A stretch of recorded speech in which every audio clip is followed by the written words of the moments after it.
Okay, everyone, welcome to another episode of Liberty Lens. I am your host, Big John, joined once again on this Wednesday evening by my good friend and co-host, Mr.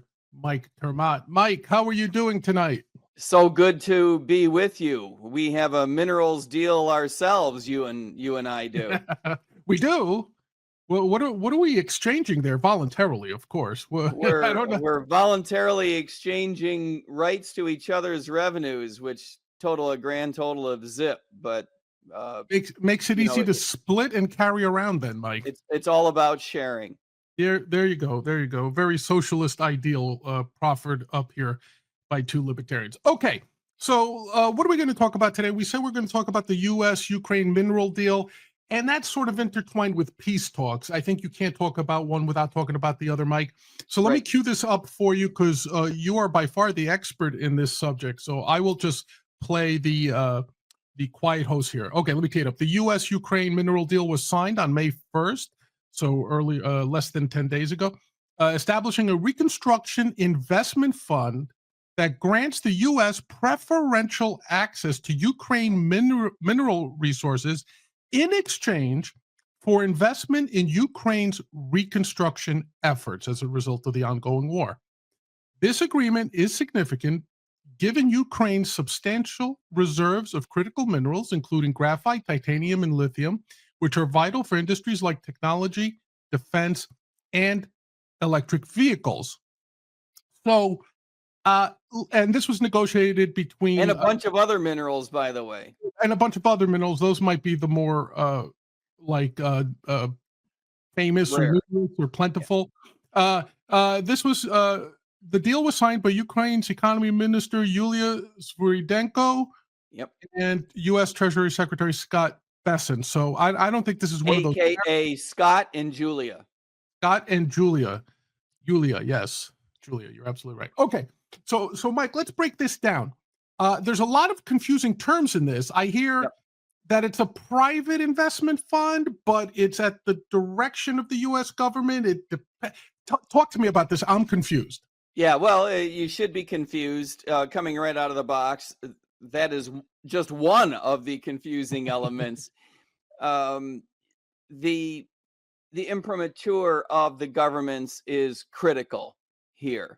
No one is going to invest in the development of Ukrainian minerals, or to be honest, Ukrainian anything else in a long-term sense, unless someone feels like they have A, access to markets, and B, protection.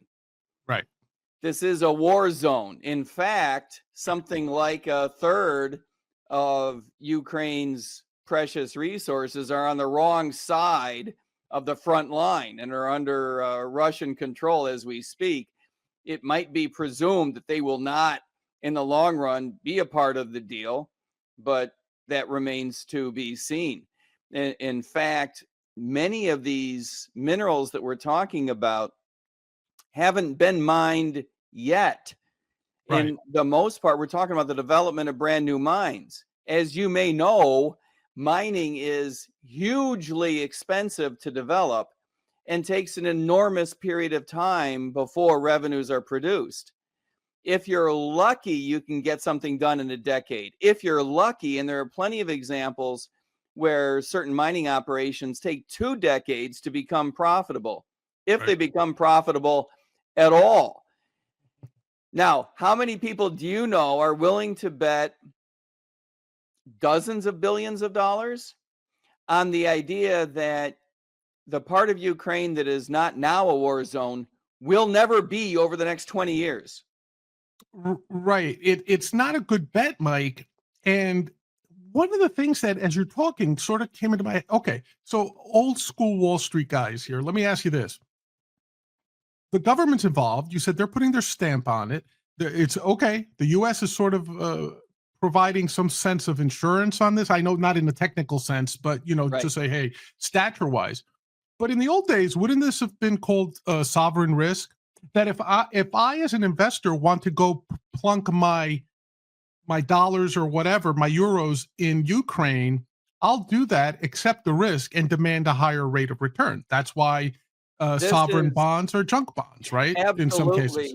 absolutely, and on behalf of my employer, I passed on plenty of sovereign credits when I was in my 20s, and it looked better than this. This is actually, technically speaking, worse than sovereign credit Mm, because at no point is there an expectation. Now, this could change, but right now there is absolutely no expectation that either government is going to guarantee a revenue flow, much less a source of profitability for any of the private investors. So you could, right. yeah, you've got the sovereign risk, but you don't have the sovereign backup. In other words, you're not betting on the sovereign's ability to make you whole. You're betting on the sovereign's ability to stay alive. Well, that is one thing, obviously, right? But you're also counting on the part of the deal that says the U.S. gets first dibs at half of all revenue that's generated Right. as the result of this deal. Yep. And for investing firms on either side of the equation, the Ukrainian or the United States side, tax-free returns. Tax free is nice, but if you're in a war zone, the fact that the IRS isn't up your butt is the least of your concerns, I think. Agreed, agreed. So I guess the question I'm posing to you is, this was touted as sort of like a free market solution, and there was great fanfare from the Trump administration saying, hey, this is not going to impact the deficit, the U.S. deficit, one penny. This is all going to be private. It's not going to be done on credit. It's not going to be done Right. on debt, which is very un-Trump-like. So what is the U.S. actually guaranteeing here? Or is that the part of the deal that's best left unmentioned, Mike? The US is not guaranteeing anything. And Mm, it's interesting you brought Trump up. If he were to make a play in mining, right, with the Trump organization, which he had never done, he would use an enormous amount of debt. He would capitalize whatever company is going to be making the investment completely separately because the chances of it failing are fairly high. And you mm. don't want to be on the hook for anything that goes wrong. So, yeah, to your point, would this be classified as junk bonds? At best, right? At best, this is Right. hugely risky, and no one is guaranteeing any level of profitability. Among the other risky factors are, yes, whether Ukraine itself will continue as a going concern.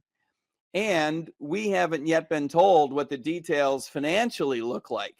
People confuse the terms revenue with profit. We're really talking about 50% of the profits. A 50% royalty, 50% of revenue would be huge and a great deal for Ukraine. And I don't think that that's what we're talking about here, because we need to leave a lot of incentive on the table for someone to come in and make these investments. So it is confusing at the moment, but in the big picture, I think that what the Ukrainians view as reality, the overarching most important reality, is they are not going to get a security guarantee from the United States, and probably not going to get a security guarantee from anybody else.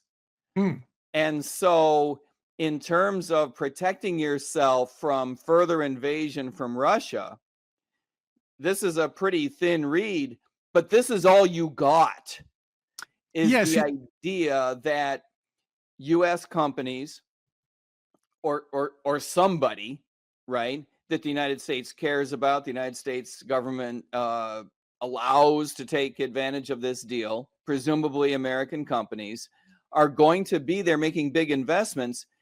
That's the closest thing you're going to get to involving the United States government in a security interest. And that's not that big a deal, right?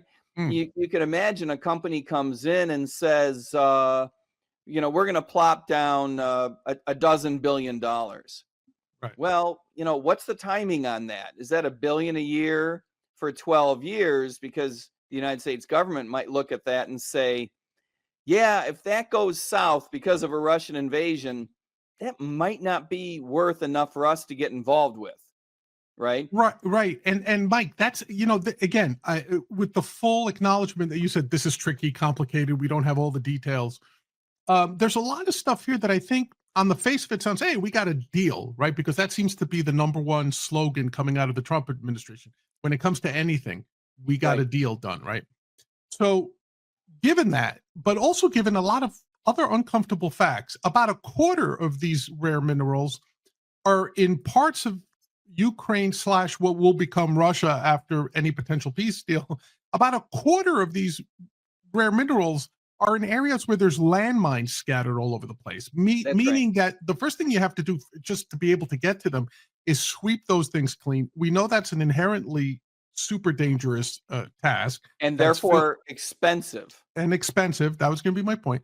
The second thing is, I still don't understand what how this looks like legally or functionally. For example, does a company like BlackRock say, "Hey, we'll take a huge portion of this.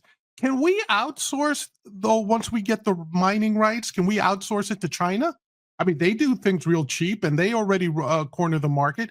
Can they outsource And they're good to, at mining on the cheap. and they're good at mining on the cheap? Can we outsource it to Russia?" It's like these weird little things that I think of is like, I so think is it that is an open question, and right? I think it would require the approval of the United States government and the Ukrainian government. Whether those approvals would be granted, I don't know. Probably not next week, Hmm. but if this deal, lay dormant for a decade and no one's taking advantage of it, maybe the Chinese could come in themselves directly without a US company. And by that time, the governments will be so desperate for a deal, they'd approve anybody. Which, if you recall, when we were discussing possibilities 4 or 5 episodes ago, I mentioned that as a crazy possibility. Why doesn't the Ukraine cut a deal with China for their mineral rights and kind of stick it to both Russia and the US from the Ukrainian point of view? Right. One And question. that Oh, is go an ahead. Yeah. interesting idea. Just to react to that, one of the concerns here is that the Chinese are playing a small role, but a positive role toward Russia in the war. And so, from the Ukrainian point of view, there is inherently a conflict of interest. One could imagine the Russians eventually saying, well, there has been no investment there. The United States government does not have an interest in keeping us from taking over the rest of Ukraine. Therefore, we're going to. The only ones who have made an investment might be the Chinese, and we're going to honor that agreement. Hmm. And the Chinese are going to help us roll, not, we'll do the work to get into Kyiv, but the Chinese are going to help us take the parts of Ukraine that they're interested in for the mining deals. You can Right. imagine from Kyiv's point of view, it could be a huge conflict of interest for them. Right. Right. Do you think there's any possibility that this is and again, I'm being super paranoid here. Do you think and this is any possibility of saying, like, okay, we've got these mining rights. No company in its right mind is going to go in there until A, the war is over, B, there's some sense of a border, there's some sense of security, which, to your point, may actually never happen, or it may take a decade or two for it to happen. Do you think this is the type of thing that this agreement is in place? No sane company goes in there. So then the US government says, well, we got this deal. Why don't we send in our government contractors, our armed forces to secure these minerals? Do you think this is a back door to that type of involvement, which for libertarians who are currently cheering like this free market solution, could it turn sour on us? Could it And turn starts sour? looking a lot like colonialism. Right. Yes, I think that it is a possibility. I don't even know if I would call that necessarily a back door. Hmm. One could imagine in relatively short, or one could imagine by the end of the year, the Trump administration saying, no, no, no, that's the front door. That is the Okay. plan, Right. is we send in troops, we keep the peace, we make sure that we have the development of these mineral rights that we want. I think the Ukrainians on some level would welcome that. Sure. If it's boots on the ground, I would assume they would. If it's boots on the ground, I think the ones that would really be irritated would be the Russians. So, as we discuss this potential deal here, and again, this was a cornerstone even when uh, Zelensky was in Washington, and that that infamous photo op Yeah. disaster with Trump and with Vance. That Trump emerged from this like, hey, a condition's got to be that we got to get something out of this. We're going to get a good mineral deal out of this. That's what they're now touting that they've accomplished, right? So this is one of those. This is what we voted for. Yep. PR pieces, right? Yep. But let me pose this to you. Is it really what was promised a month or two ago with Zelensky in Washington, i.e., to the Trump base? No, it's not.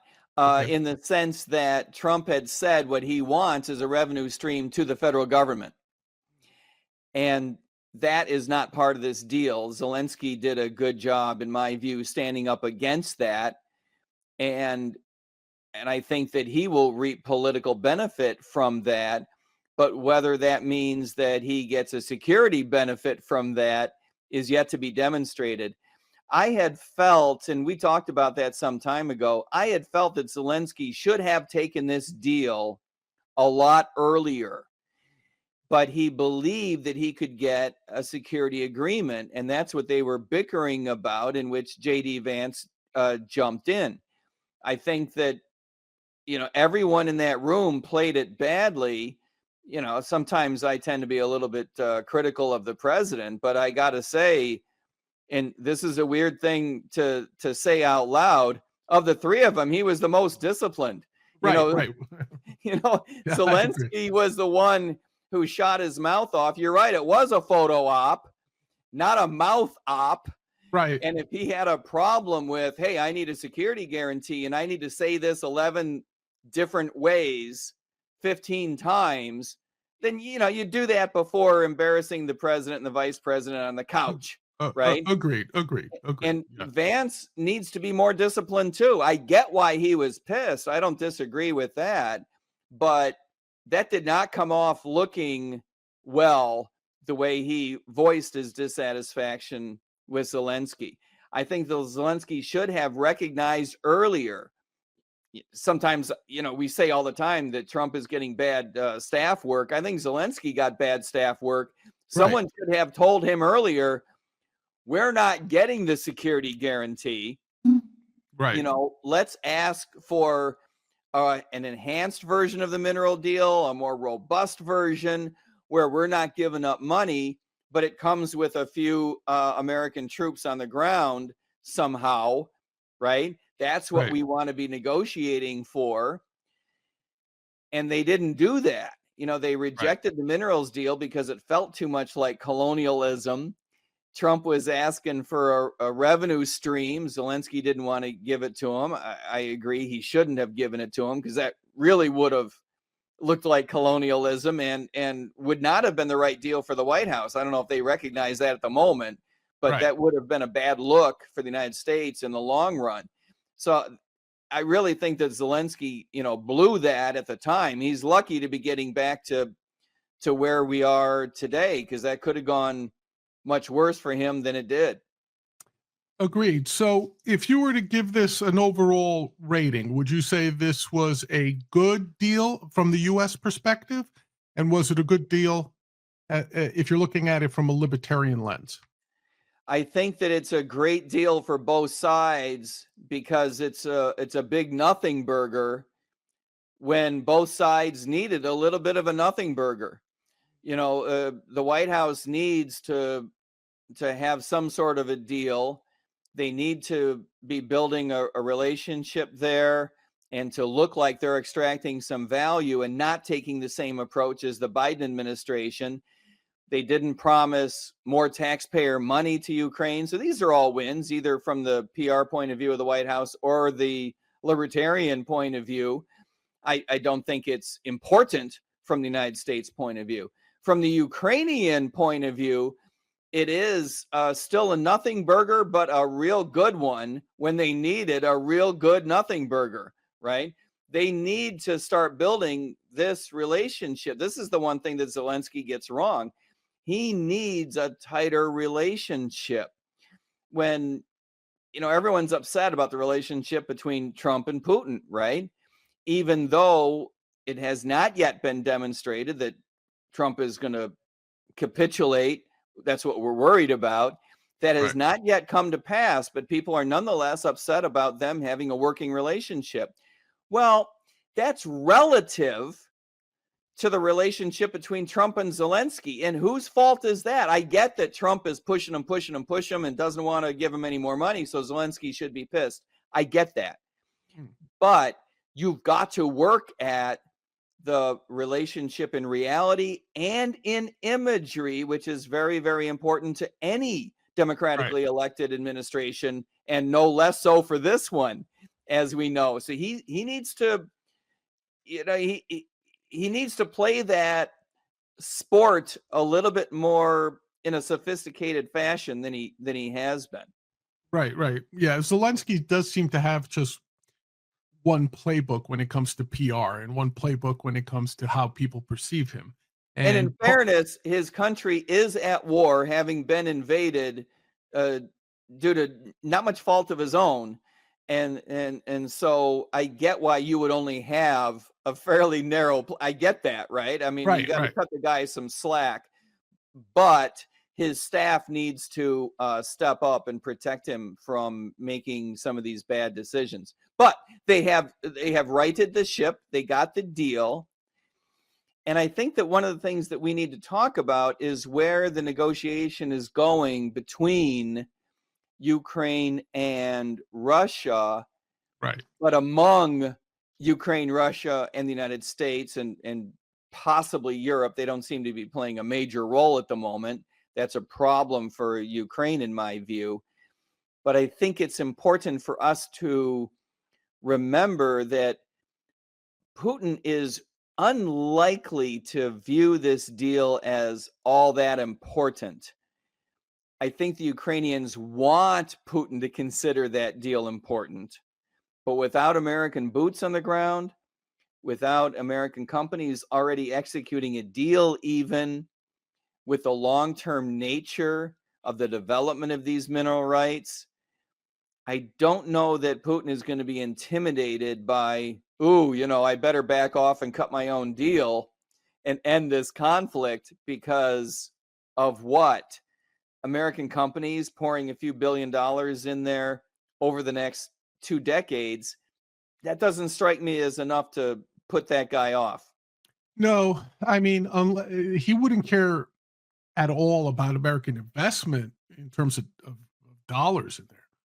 But I think what might cause him a little bit of pause is, hey, there's American contractors in there, there's American civilians in there, and that in that case, you can't just willy-nilly start lobbing missiles into Ukraine because you don't want to put American lives at risk, because then that will elicit a response. So I think up until the point where this deal actually matures into,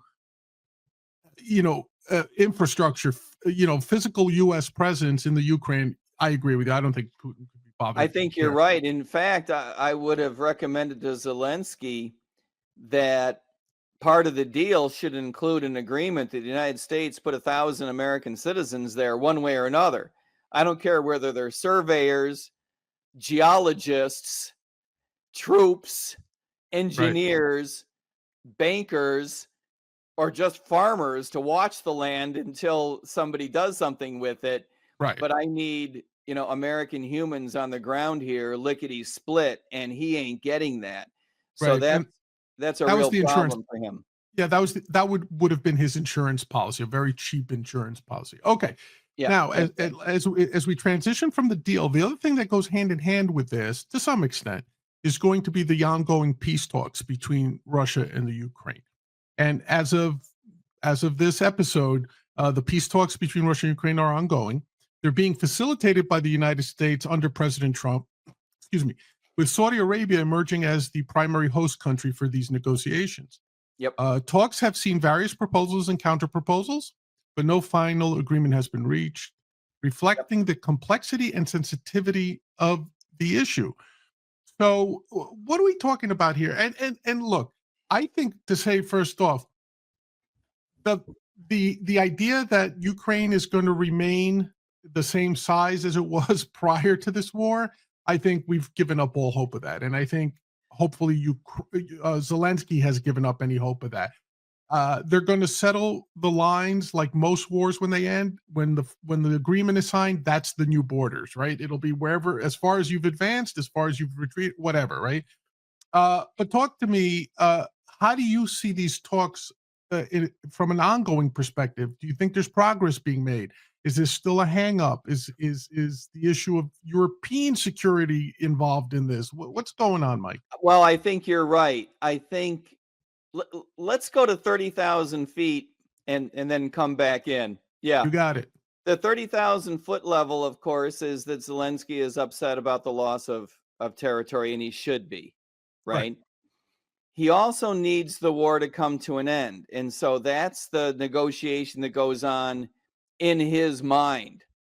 To a certain extent, Ukraine is negotiating with themselves because they have got to figure out how to bring this to a close, how to make sure that it doesn't continue in one form or another. Is there a way to recoup some of their losses in terms of real estate? Yes, I can only imagine what they're thinking about the 1994 agreement to give away their nuclear armaments, right? I can just imagine. And a lot of that is going to leverage the concept of, well, you can't trust the Americans and you can't trust the Russians. Okay, so you can't, we were okay. We gave up our nuclear weapons and we didn't get the security guarantee, but we had an implication. And it turns out that you can't trust the Americans and you can't trust the Russians. So let's cut a deal in which we have to trust the Americans and the Russians. This is not a good position for Ukraine to be stuck in. Sure, right? Absolutely. This is a very, very bad spot. I think it also needs to be pointed out, and J.D. Vance has pointed this out publicly, Ukraine is in a tough spot resource-wise, both in terms of human resources and financial resources and their ability to maintain production of armament. The Europeans can help, the Americans can help, but both of those sources are going to run fairly attenuated real quick if there's no agreement in place, because to your point, people are getting pessimistic. Yeah. That's the Ukrainian view, right? And they're battling an existential fight. The Russians from 30,000 feet do not believe that Ukraine has a right to exist. Certainly not by the standards of Russian interests. Even to the extent to which Putin might say, yeah, I get your argument that Ukraine, coulda, woulda, shoulda be a separate country. That pales in comparison to how I feel about Russian imperialism. There has been significant talk over the past few years of the extent to which Putin has been influenced by this guy who, a lot of people in the United States sarcastically call him Putin's brain, which is to say this guy Dugin, right, who is a philosopher and an author, and he's been at this for 30 years trying to influence the Russian government and has done so with a great deal of success. Much of what he says in writing comes out in words from Putin's mouth. This guy is explicitly, and this is going to be hard for a lot of our libertarians to hear, explicitly anti-Enlightenment. Let that sink in. We tend to think of the Enlightenment as given, right? Not just because, John Locke is our hero, Adam Smith is our hero, both of which are true, but we tend to think it's sort of like the Industrial Revolution. Nobody backs up on that and decides, let's start farming with oxen instead of tractors now. That's not a thing that happens. Well, it is a thing that happens in the Kremlin when it comes to the philosophy behind their imperialistic ambitions. I'm sorry, Mike, for a split second here, just back up. Talk to me about this Dugin very quickly. Let us know who he is and why he has this influence over Putin. Long-term author, used to work in the government when he started out, former agent, just like Putin. His family was involved with the government. He has he is a fascist. He has said in the deep dark past favorable things toward the Nazi regime, for example. Not only is he anti-Enlightenment, but he's not what you would call a communist. Hmm. He does not believe that the reason we do all these things is to spread communism. This is not Lenin we're talking about. Right. This is a guy who believes in Russian imperialism as a matter of the way the world has worked the past several hundred years, and the way the world is going to develop for the next several hundred years. He believes that Ukraine will be part of Russia, that all those countries that used to be part of the Soviet Union will once again be part of Greater Russia, because that's the way that it should be.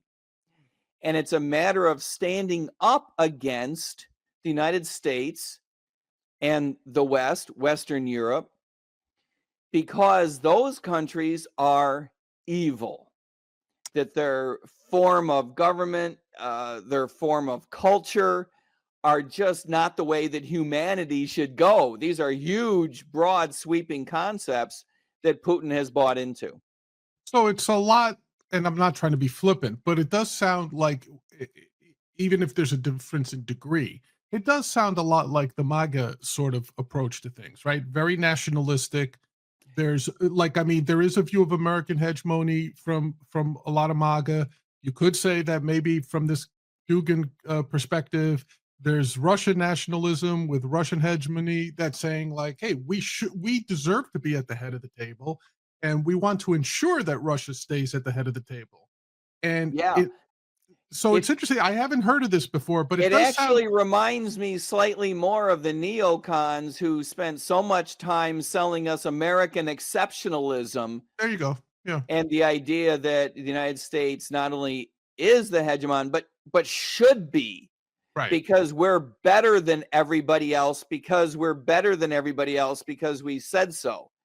The West is best, baby. Didn't you know Best that? is best. And, New World Order, right? Right, George Herbert right. Walker Bush, who a lot of folks thought had a lighter touch than some other American leaders, but he was all about a New World Order and us being in charge, and everyone else ought to behave.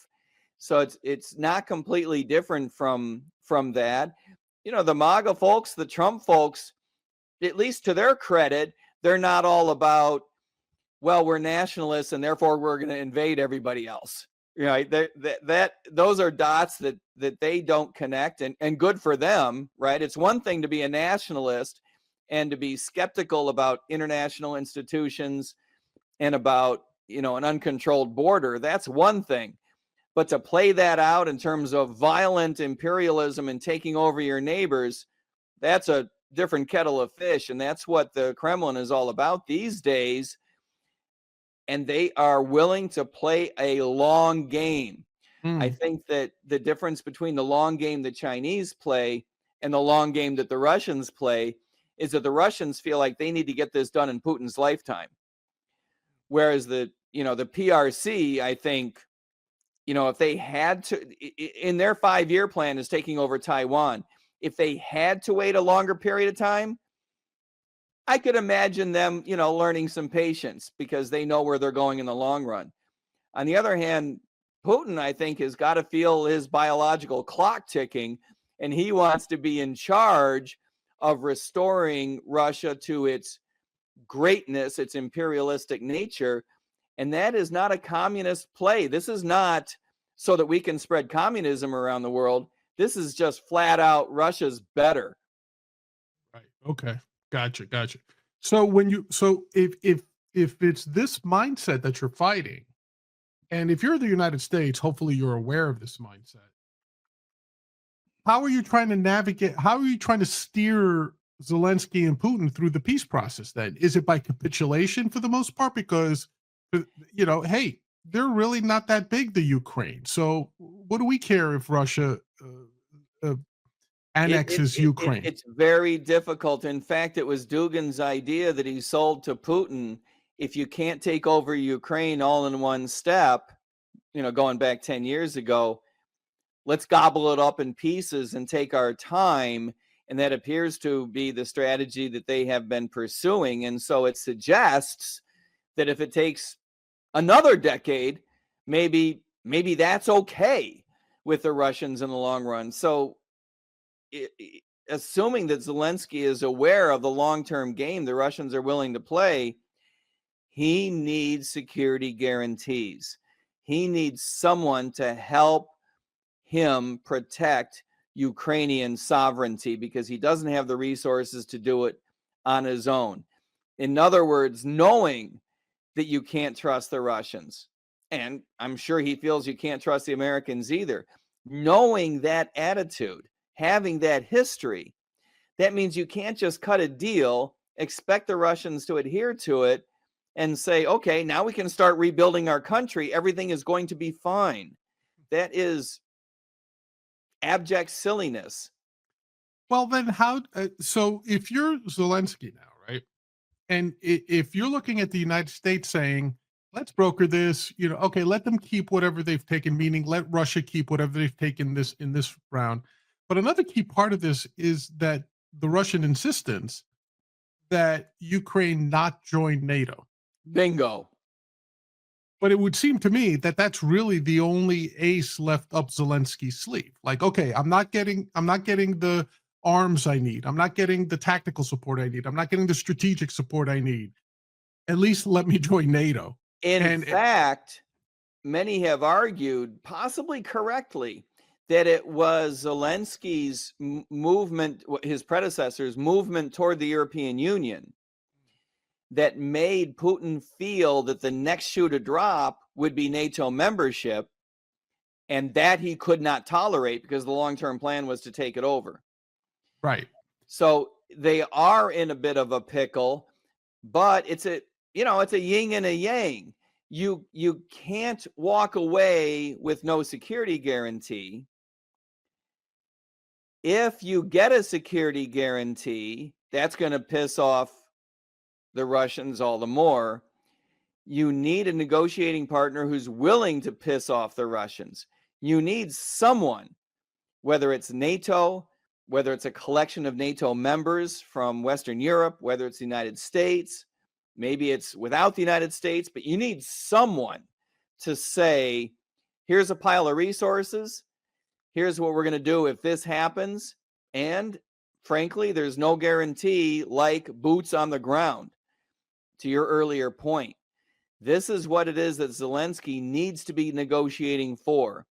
Otherwise, I would predict we're not going to get an explicit deal. At best, we're going to get a Korea-style standoff where there is a demilitarized zone. There's a line drawn in the sand. People don't cross it, not because they necessarily have agreed never to cross it. They just don't feel like it at the moment. The difference is that in South Korea, anyone who crosses that line from North Korea is going to face Americans and Europeans, right? If Zelensky doesn't have that on his side of the border, you can almost guarantee that the Russians will eventually take more land. That's the unfortunate reality. So if you're the United States and you're involved and you're leading these peace talks, right? Like, let's face it, we're the ringmaster. We're the referee, we're the ringmaster of this circus. So what is our play here? Do we just throw up our hands, or is it that we get American companies in there as sort of a security, not a real security guarantee, but some sort of security guarantee? Clearly, it's not going to be Trump pulling Putin aside and talking to him. That's not going to work. So where do you see this? What should the U.S. be doing here? I think that the United States probably will end up walking away. I think that they will probably, the White House will probably get a deal cut, or at least an armistice, a standoff. and walk away being able to claim some sort of victory politically, but over time, whether that's as soon as Trump leaves the White House or triggered by some other event, over time, I believe that that agreement or de facto understanding will eventually be overcome by the long-term logic of Moscow's interest in taking over Ukraine in bites, if not all in one piece. I just think that that's probably where this is going. The citizens of the United States are not all that interested in giving them another couple of $100 billion, and they're not interested in putting troops over there. So there you have it. And I think that Putin knows this. I think that he is going to outweight the process. I Right. don't think that he has any incentive whatsoever to sign an agreement. The longer this goes on, the better his chances are of either wearing down his opponent, or waiting until the time is better and just making a play that's right for him. And remember that the Russians have had a tremendous loss in this war, both in terms of personnel and in terms of resources. So if he had to slow it down, from his point of view, that's not necessarily a bad strategy. Yeah, I agree with you. And I would tend to think that both from a political perspective and from our, I would say, personal beliefs, like the US should withdraw from there entirely. And since we have no meaningful role to play as a peace negotiator here, we should step out of that role too. And really, the ones who should be stepping up, to me, seems to be the Europeans, that they could provide a security guarantee to Ukraine if they were willing to step up. And Agreed. and they need to be at the head of that table. Now, whether I they could or agree. not, They you know should what I be at mean? the head of that table, possibly with the United States playing a minor role, possibly not. You don't want it to, rhyme with NATO and all of a sudden you're back in the soup. A lot of this, John, I think points out that it was not a good idea for the United States to have given all those resources to Ukraine in the first place, Agreed. Agreed. because now our exodus makes it look like our failure. And that's a problem, both in imagery, which is not completely unimportant. It puts the White House in an awkward situation. It could have put any administration in an awkward situation, right? Imagine if President Biden had won re-election. Possible, right? Imagine if that had happened. And now we're in the pickle where it's his Vietnam. Right. You can't just walk away. You're going to have to spend hundreds of billions here and hundreds of billions there Right. and keep it going, because otherwise the size of the defeat becomes significantly in a real political albatross. So in that sense, the American taxpayer, just from a financial point of view, is lucky that, in my view, that Biden didn't win re-election. And of course, Trump was clear on that from the beginning. So he's in effect playing out what he had signaled that he would do. So things would have been better, not just as a matter of imagery, but in terms of sending a signal to Russia. I believe, how much better might it have been if we hadn't given over a couple of $100 billion in the beginning, Right. but threatened to do so now? What if the Ukrainians were able to slow the initial offensive, which they were, and at some point we let it go for a while, let it go, and said, now we decide this is over. And this is what we're willing to do about it. Maybe you have had to have come up with those resources, maybe not. But your leverage and prestige at that point are significantly more than they are now, where you feel like you're backed into the same corner as Zelensky is. Yeah, I agree with you. And I really do think that getting this phantom at this moment, this phantom minerals deal might provide the Trump administration an out to say, okay, we got our deal, art of the deal. Everyone go read that book. You can see this is what we mean by that. That's what the president does best. We're out of here. Good luck to Volodymyr. Good luck to Vladimir. And we're out. Like the blackjack dealer. We're out. We're gone for this shift. And then just hope for the best for the Ukrainians in that situation, Mike. All right. This has been an interesting talk. At least you've caught me up on what's going on. Now I feel a little bit more well equipped to discuss this, Mike. And for that, I thank you. All Thank right. you. I appreciate it. And I do think that your quick summary there at the end is absolutely on point. I think that that's probably how this is going to play out. And in the long run, I worry about the sovereignty of Ukraine very much. Yeah, I think it's almost not looking too good for them. But we'll see what happens in the future. Hopefully, it will turn out a little bit brighter for them.